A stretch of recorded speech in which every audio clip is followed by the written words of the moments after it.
If you don't put the graphics on the water, you end up with people saying, okay, white triangles and a blue background.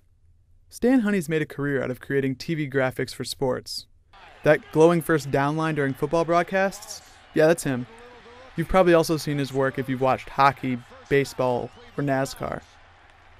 Now, Mr. Honey's turning his attention to sailing, a sport he once competed in professionally. The objective of the exercise is to allow sailing to become a broadly successful media sport.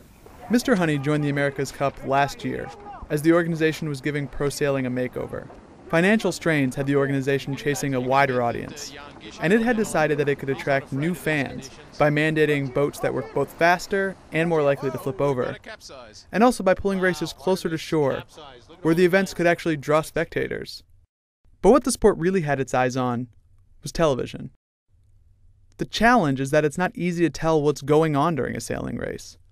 So Mr. Honey developed Liveline, which provides a virtual field of play on the water.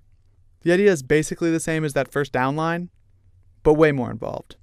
So now it's a much tougher technical problem because we have to not only measure where the boats are and the marks are to within an inch, but we have to measure where the helicopter is to within an inch and its attitude to within 1/100 of a degree.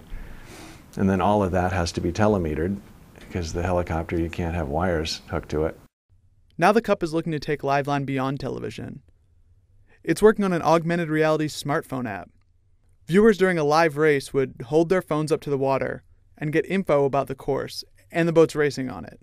The data is also actually filtering back into how the sport works. For instance, race officials use Mr. Honey's data on wind speed to adjust the length of a race so that it fits into a specific TV time slot.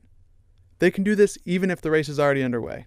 It's not inconsistent with the previous rules of sailing, but it's inconsistent with the previous reality of sailing. Whereas in the past, if you had a big wind shift before the start, and they had to change the course and re-anchor all the marks, it could take 45 minutes. A clean start, 4 boats right and up the broadcaster would go mad.